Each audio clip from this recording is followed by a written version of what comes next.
This video is brought to you by the 3-Minute Board Game patrons. Keep us independent by supporting us on Patreon.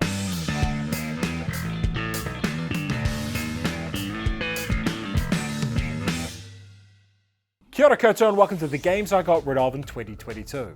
The purpose of these videos really is catharsis. It's to go through the games I got rid of in the last year and really have a look at them and go, yeah, that probably deserved to get out of my collection.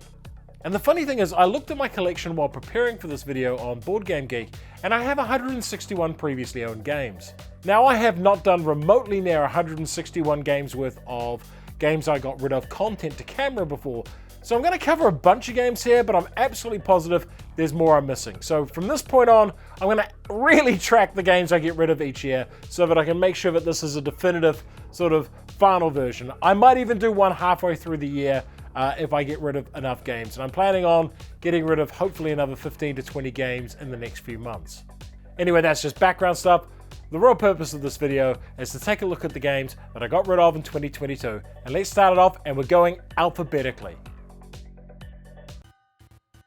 Alien Frontiers was one of the games that really kicked off Kickstarter. When it first hit Kickstarter, it was one of the first really big campaigns and the kind of game that got people really interested in, oh, we can crowdfund things and there'll be stretch goals and there'll be all this extra stuff. Alien Frontiers was there on the ground level. And the thing is, Alien Frontiers is a perfectly okay game. And it's a really good game for 2012, but I only picked it up a couple of years ago and we sat down to play it. My groups were like, that's fine. That is a perfectly adequate game. And it probably fell flat because we played so many games that have been influenced or inspired by Alien Frontiers. But that doesn't change the fact that we sat down, it felt like a dated experience. So Alien Frontiers, perfectly serviceable game, and I'm sure there are plenty of people out there who are big fans of it. But when we first encountered it, maybe back in 2020, we were like, yeah, it's okay.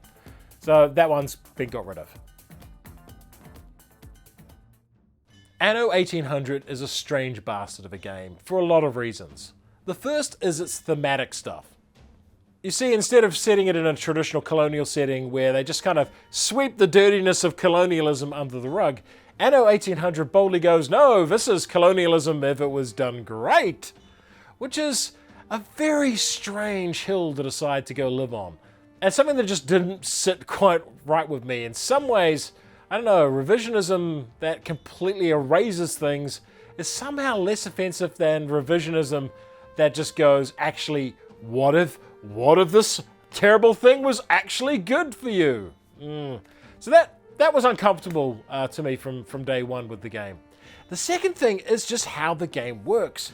It's truly an odd game. You've got this really weird win condition, which is all about shedding cards. You want to score a lot of victory points, and you have this big hand of cards, and it gets bigger as the game goes on. And you're trying to get rid of them and score them. And to me, that led to a really weird feeling in the game where I just kind of wanted it to be over at times, but I still had these 10 cards to get rid of. So I'd have to plan out, all right, here's my next 20 actions to get rid of these cards.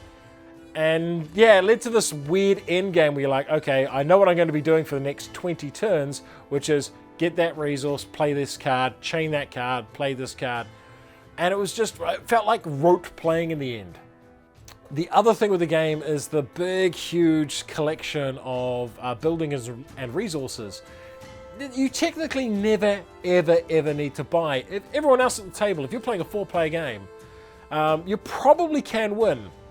If everyone else gets into building stuff and you just pick up a minimum number of cards and then just use their buildings and just bring them down. So I've heard of people winning that way. And yeah, overall, Anno 1800 from Martin Wallace, who I really liked Australia, and I love Brass. I think Brass is one of the best board games ever made. For me, this was a complete miss. Like, first couple of times I played it, I was like, I feel like I'm not getting this, but this is a good game. But in the end, I was like, no, I get this, and it's not that good a game. It's not that it's not clicking with me, it's just that this is a really, really strange experience. So yeah, quite glad to be got rid of that one. So Betrayal at House on the Hill is a bit of a classic, and it's a game I've been critical of in the past. As far as I'm concerned, the first half of the game is complete, utter waste of time. It really is when the haunt starts that the game kicks into gear. But the haunts are also so screamingly unfair or just bizarre at times. Betrayal at Baldur's Gate does absolutely nothing to change that. I picked the game up because my friend Dan is running a Descent into Avernus campaign for us, which was set in Baldur's Gate and then later in Avernus. So I was like, oh cool, yeah, let's get a game that, you know, thematically ties into the RPG that we're playing. And it was quite a good thing to play on a night where we weren't going to be doing D&D. But after playing it a couple of times with a few other groups, it still has exactly the same issues as Betrayal at House on the Hill. First half of the game is absolute bollocks, and the second half of the game is a crapshoot whether it's fun or interesting or not. And having played plenty of Betrayal at House on the Hill in the past, I don't really need to do it again with Dungeons & Dragons. I probably should have known that before I picked the game up, but I was hopeful. I was hopeful.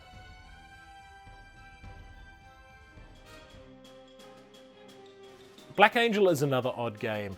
It was sort of pitched to me as, oh, this is like Trois, but deluxe. It's like, you know, the next version of Trois that's even more cooler and better, and it just kind of isn't. It's a beautiful looking game. There's plenty to do in it, but Trois itself is far more elegant, far tighter, and far more interesting to me. I thought Black Angel was kind of a wibbly-wobbly, bloated version of Trois. So I've got Trois, I had Black Angel, I don't need both. Again, I don't think it's a terrible game, it's just Trois was such a good core. I don't think it needed all the extra gubbins put on it that Black Angel tried to do. And it just didn't feel as tense or tight as the original. So, fine enough game. Would play it again, but felt no need to own it. I got rid of my copy of Castles of Burgundy because it is a terrible game and I absolutely hate it. I actually got rid of my copy of Castles of Burgundy, one because it was missing a piece. I didn't sell it, I gave it to a friend of mine, I just gifted it to him because he really likes the game and he's really enjoyed playing it around here. Now the main reason I got rid of my copy of Castles of Burgundy is I've got that funky special edition coming later this year. And I was like, well, I've got a friend of mine who really likes playing it and he wants to play it with his partner, so yep, here's a copy. I've got another one coming. I kind of will miss the game for a little bit because it is one of my favorite games now, but he lives like 5 minutes drive away. If I really want it back, I'm sure he'll come over here and play it with me as well. So, Castles of Burgundy. I got rid of the copy. I don't have a copy at the moment, but I will have a copy in the future. So, Stefan Feld fans, don't murder me.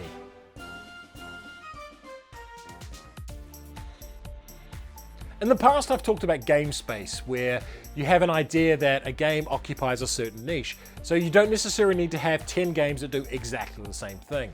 For most people, if they've got a game that does one thing, they don't necessarily need a game that does virtually the same thing. And that is why I got rid of my copy of The Crew, which is one of my games of the year a while back.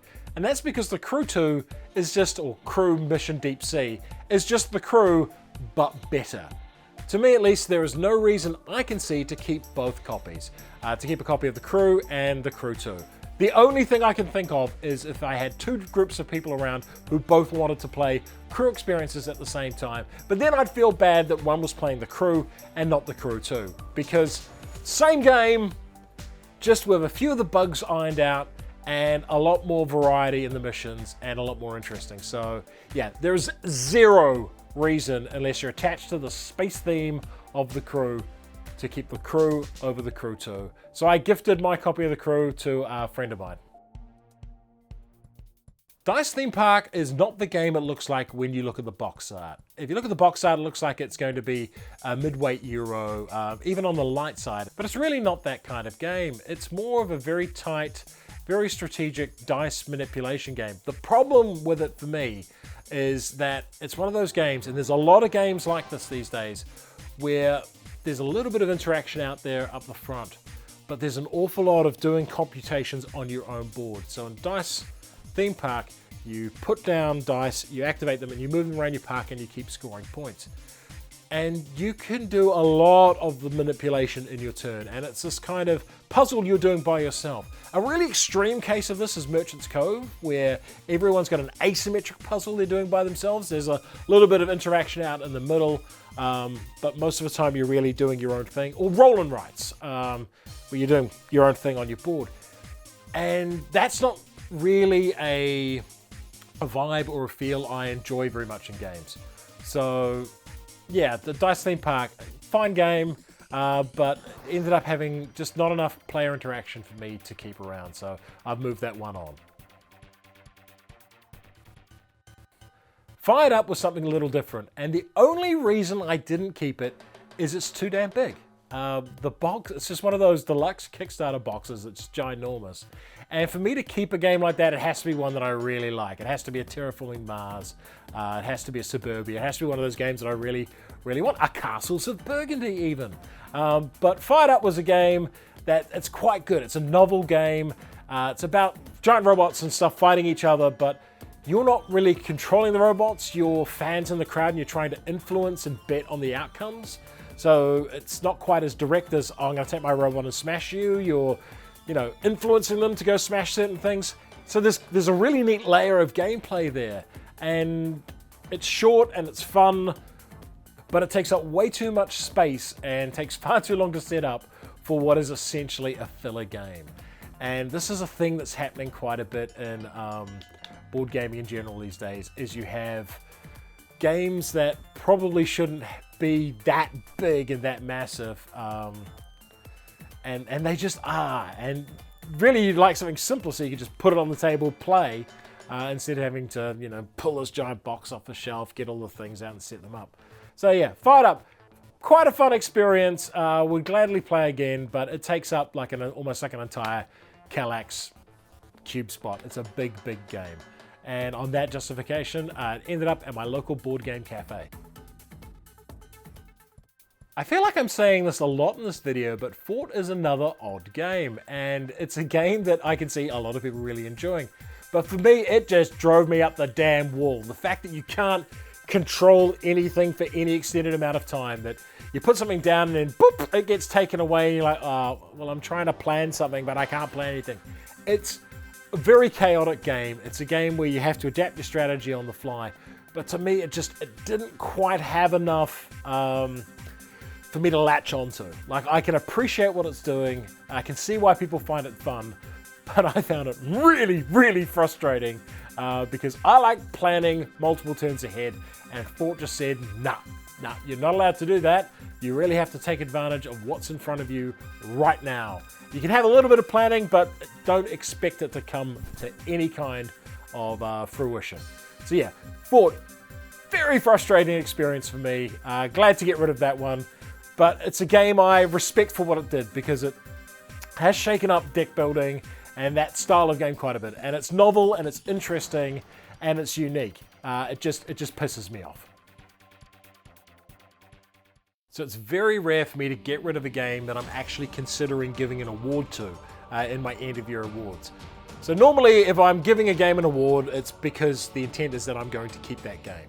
But I'm contemplating giving an award to this game, Oathsworn, Into the Deepwood, and I've already got rid of it. And the reason I've got rid of it is it's a game that requires a commitment I don't have at the moment. So a friend of mine, Dan, who I've mentioned before, who's running our D&D campaign, he's on a model painting binge. So he's been getting a whole bunch of 3D printed models, he's been painting, he's really enjoying the painting hobby. So I gifted Oathsworn to him because he's going to paint it. We're going to play the game, we'll continue playing the game because we got through the first 4 scenarios. We're going to keep playing the game later in the year or whenever the hell we get around to it, because we all have busy schedules in our lives. But he is painting the game at the moment, and we've got some of the pictures I'm bringing up now of what he's done so far. So really looking forward to him kind of hosting those games of Oathsworn. We go around to his place, he sets it up and he's like, boom, here's the painted monster. Because that'll be really cool. It'll be really cool for us to sort of experience the monsters fully painted as they come out of the box. And he's having a ball painting them. So yeah, Oathsworn. Potential game of the year on 3-Minute Board Games, but I've already gotten rid of it because I do not have the capacity to paint models right now. And that's entirely toddler driven. Like, I'll be able to get around to painting models hopefully sometime this year, but 6 months ago, no, there was no chance in hell. And Dan's doing a really good job with them, so I have absolutely no regrets passing on my copy of Oathsworn to my good friend. High Frontier for All was a game I ended up with just out of a weird scenario. So one of my patrons got sent 4 copies by mistake. He had ordered one, but 4 were sent. And he was like, do you want these back? And they're like, well, it's going to cost a fortune to ship them back to the US from NZ. So keep them. So he gifted one to me. And it sat on my shelf for well over 2 years. And I just never got through setting the game up and playing through the tutorial. Like, I found it, the whole High Frontier for All game pretty opaque. Plus, there wasn't a huge amount of desire there either, because I've got Space Corp, I've got Leaving Earth, I've got 2 really good games about space races. And also, like, then there was a whole bunch of stuff around the designer, Phil Eklund, being quite blatantly an arse on social media a few times.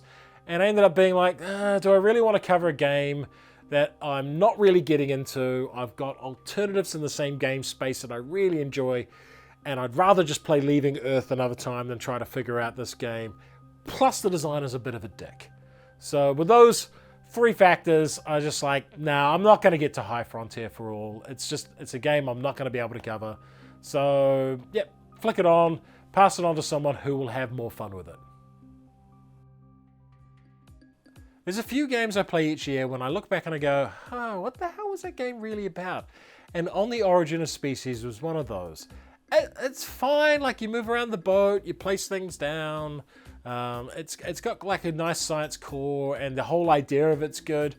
But ultimately just one of the many games out there that doesn't necessarily, push itself ahead of anything else. So yeah, this one simply left my collection through lack of interest and attrition. As the shelves are only a finite size, when a game comes in that I like, I find one that I've either don't like or I've forgotten about, and it goes on the out pile. And that's just what happened to On the Origin of Species. I think it's a fine game if I recall, but it's really just not hugely memorable. Perseverance Castaway Chronicles. This was a really disappointing game for me.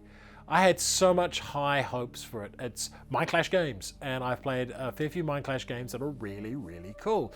I love Anachrony. Anachrony is one of my all-time favorite games. It's probably my favorite worker placement game. Really cool game. Quite enjoyed Tricerion as well. But Perseverance took the premise of you're landing on an alien world and there's dinosaurs, and somehow managed to suck all the fun out of it. It was so cumbersome as a game experience. It was also 2 heavy games in one, so you could play one version and then the other. But that would be like that's a lot of game. And yeah, it was just a bit of a joyless experience. So you set up a game going, wow, we're going to be like space dudes and there's dinosaurs, and it's so dry. It's really dry. The dinosaurs could have just been any kind of wooden cube. All the different resource types, all the missions, all that kind of stuff. All of the thematic stuff just didn't come to life for me. So yeah, I played this with a bunch of different groups, and each time people were like, yeah. And it was a bit of a damp squib in the end. Which is really sad because it's beautiful looking. It's got fantastic production values. A lot of effort went into this game, but the effort didn't necessarily make it that fun. And first and foremost, I think a game should be fun. It should be fun, or it should be interesting, or it should be thought-provoking, and I didn't find Perseverance to be any of those. I was probably a little harsh about On the Origin of Species calling it a forgettable game, because that's kind of a bit mean. There are some games that just don't stand out, that's one thing. And then there are games that stand out for all the wrong reasons, and Risk Warhammer 40,000 is one of those. This game is an absolute MVP, a minimum viable product. It would be almost impossible for them to have done less to make the game work. It's just Risk with a few tweaks to the rules, and the barest effort to put some 40k stuff on it, some little plastic minis and stuff. And we played it, and it was just, we were laughing about how bad it was. Like, Risk is, it's not everyone's cup of tea, and I'm not a huge fan of core Risk, but some of the Risk variants like Risk 2010 are legitimately fun, and Risk Godswarm. And we're hoping that Risk Warhammer 40,000 would be one of those. It'd be one of those Risk games where they go, okay, we've got the core system, let's do something fun with this. But no, they did the minimum they possibly could to be able to slap the 40k logo on this. Absolute trash. I can't even remember if I gave this one away or whether I just like sold it for $5 or something. Terrible. Absolutely must skip. Probably not as bad as Monopoly 40k. The Adventures of Robin Hood was a story game that we played a couple of scenarios for, and I thought it was quite a neat little game. It had some really cool stuff in it about how you flip the board over, and the narrative was all well and good. It was a little childish for me, a little family friendly, I guess, as far as an adventure game goes, but perfectly fine, and a game I'd be happy to play. But one of my friends, one of my regulars, really loved it. He thought it was just the bee's knees. So once we'd done the testing, we'd done the first couple of scenarios, I just passed the game to him and said, you love it so much, you take it home. So that was very much a case, and I do this occasionally, of when you've finished a test session with a bunch of players, and I haven't really felt the game myself, I haven't really got into it, but one of them really has, I'll occasionally just go, yeah, you take this one. Once I'm done doing all the photos for it, it's yours to take home. So yeah, Adventures of Robin Hood. I thought it was fine, be happy to play it through or play it again if I had the time. But someone I played it with loved it a hell of a lot more than me. So yeah, share some love. Pass a good game on. Roleplayer is a deeply frustrating game for me for many reasons. First of all, it's actually a reasonably good dice placement game. So you can compare this one to Shelfie Stacker or Sagrada in terms of drafting dice and putting them on the board. And, you know, on that level, it competes reasonably well with those two games. The thing that sort of causes me a bit of, I don't know, dissonance with the game is the whole narrative that it's about making up a character. Because for me, the important parts of making up a character are, you know, who they are, their identity, their motivations, their drive. It's not the fucking 6 stats they get. And that's what this focuses on. It's like, oh, roll up your stats, that's your character. And there's a few little bits and bobs around the outside. But to me, I think I like the idea of Call to Adventure more, where the game, and calling Call to Adventure games a bit of a stretch. It's sort of like a little storytelling exercise. But that's more about creating a character that does stuff and does things and isn't just 18, 16, 14, whatever numbers. So Roleplayer was something I really wanted to like more than I did. Perfectly serviceable game, and again, Shelfie Stacker and Sagrada compare very well to it, and those are both good games. So I just got rid of it because I don't need Shelfie Stacker, Sagrada, and Roleplayer, and I've got rid of Sagrada and Roleplayer, so I've only got Shelfie Stacker left. And that's largely because that's published in Wellington, so I know all the people. Yeah, Roleplayer. Ultimately, the rolling up a character, that was something I thought should be cooler. It should be more fun, but ultimately it is literally just putting the numbers on the sheet. It doesn't really create you an interesting or novel character. Most of the fun decisions are made at character creation. Here's your class, here's your ancestry, and here's your alignment. That's all handed to you. You don't really make that character. It's assigned, and then you just got to put the numbers there. So to me, that's not character creation. That's just rolling numbers. Santa Monica is another pretty, yet ultimately forgettable game that I just kind of got rid of because it didn't really do much to justify its existence. It's fine. It's totally inoffensive, perfectly harmless, looks kind of cute, leaves absolutely no impression after the first couple of plays. So, you know, fine game, pass it on to someone else. Terraforming Mars Ares Expedition. I'll give you a really short version. If you want to know my long version, I did a full video on my issues with this game, but to cut a long story short, I found this a very cynical and very tepid game. Very, very forgettable and just totally uninspiring. It's kind of weird that I've now played 3 games by the designer of Terraforming Mars, and I love Terraforming Mars, and I think the other 2 are just terrible. So there's this one and Starscrapper's Orbital. They're both, to me, just not great games. And at least Orbital seems like its original Ares Expedition, as I say, just felt like a cynical and boring design. Thunderbirds Danger Zone is a game that makes me a bit sad because Thunderbirds 50th anniversary is one of my all-time favorite games. It's probably my favorite co-op game. It's just a really neat game. So Thunderbirds was created by the Andersons, Jerry and Sylvia Anderson, and their son emailed me and said, "Oh, we've got a new game coming out. We heard you love Thunderbirds, so here it is." And I was like, "Fantastic! Sign me up!" And it's just not good. It's just not a good game. It's one of those games I think was put together by a toy store game designer or something. They just kind of randomly threw some mechanics on a piece of paper. It's functional as a game, but if you're a hobby board gamer, you'll find it really dated and really uninspired. And it's just a bit sad. It's just a waste of a really cool IP.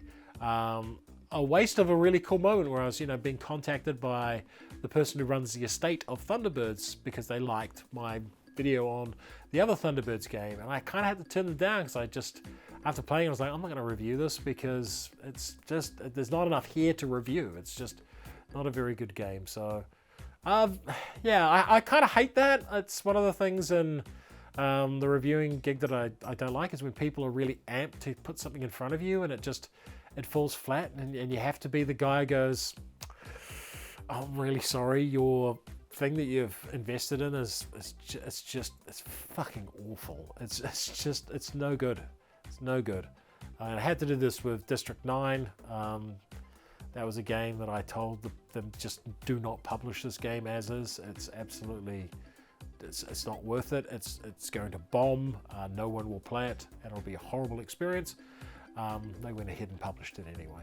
But that's a detour. Anyway, one of the things I don't like in this hobby is, or in this gig of reviewing, is being the guy who pops the balloon of people's hopes and dreams sometimes. And that was Thunderbirds Danger Zone for me. It was just having to write that email saying this sucks, and yeah, not a pleasant experience.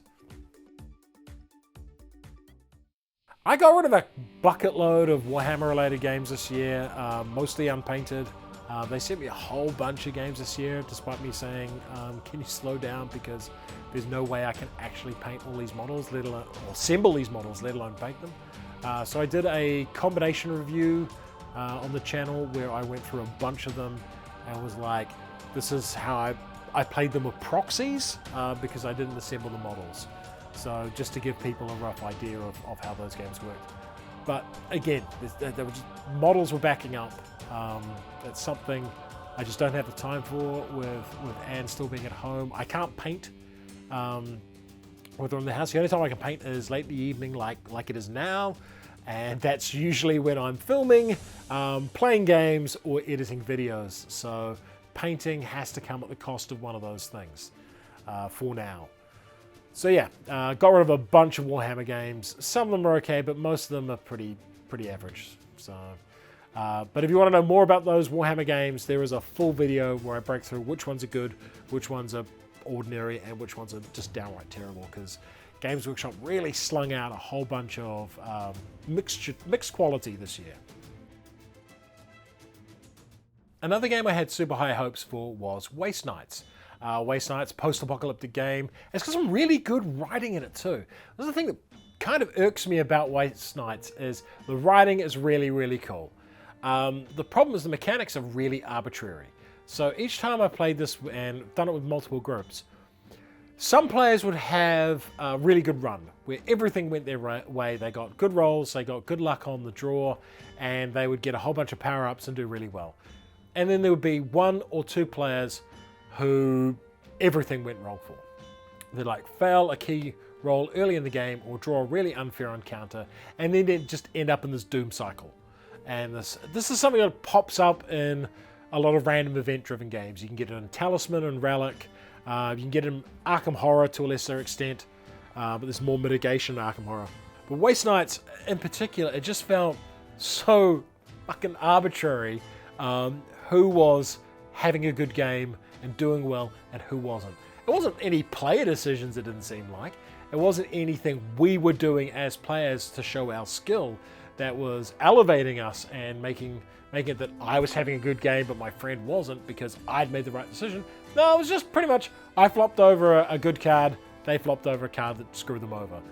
And to me, that got in the way of the good writing and the good story and the good ideas there because, yeah, having a couple of people sitting at the table who are like, well, I guess I have to go heal again. I have to get rid of this radiation poisoning again. This stunk. Like, yeah.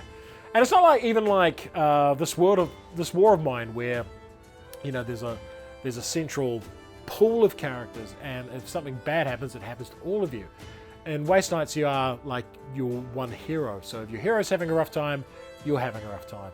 So yeah, ultimately I got rid of that one just because it wasn't that fun. Good writing aside, and some really neat story design and scenario design in it, but ultimately the core mechanics of the game were just a crapshoot and not that much fun if you ended up on the bad side of it. And the final game on here is Welcome to the Moon, the big sequel to Welcome to, which is like a 10-part roll and write game with a whole bunch of different games in it. I got given this in a bundle of review copy games a while back. I tried it. Roll and write to me, really, they don't mix very often. Hadrian's Wall is about the only one that I've really gone, ooh, I like that. And I quite like, Cartographers is okay. Cartographers, I'll be happy to play if other people bring it up. But Hadrian's Wall's really the one roll and write that I've gone, oh yeah, that's a bit of me. And coincidentally, my copy of Welcome to the Moon I got sold to Bobby Hill, the designer of Hadrian's Wall. So who knows? Bobby's working on another big roll and write. Maybe some of the things from Welcome to the Moon will end up in there. Who knows? But I figured if I'm not enjoying a roll and write game, he's probably the guy I should give that game to and go, yeah, here's some more, you know, fuel for the fire of making the sequel to Hadrian's Wall. So hopefully Bobby's had a good time with it. Anyway, let me know what you think in the comments. Was I too harsh on some games? I probably was, but you know, this is my opinion. Yeah, what are you gonna do? If you heard me go, I didn't like this about a game, and then you're like, oh, actually, that sounds like you might prefer this game instead, let me know about those, because that's far more interesting than being told, actually, the game you got rid of is excellent, and I'm a big fan. I don't care. I really don't care if you really like a game that I got rid of. Like, cool. It's gone. I'm not going to talk about it again. But if you did hear me talk about something and go, actually, I think you would like this game, really interested to know about that sort of stuff. So until next time, take care, everyone. Ka kite Anno, and farewell.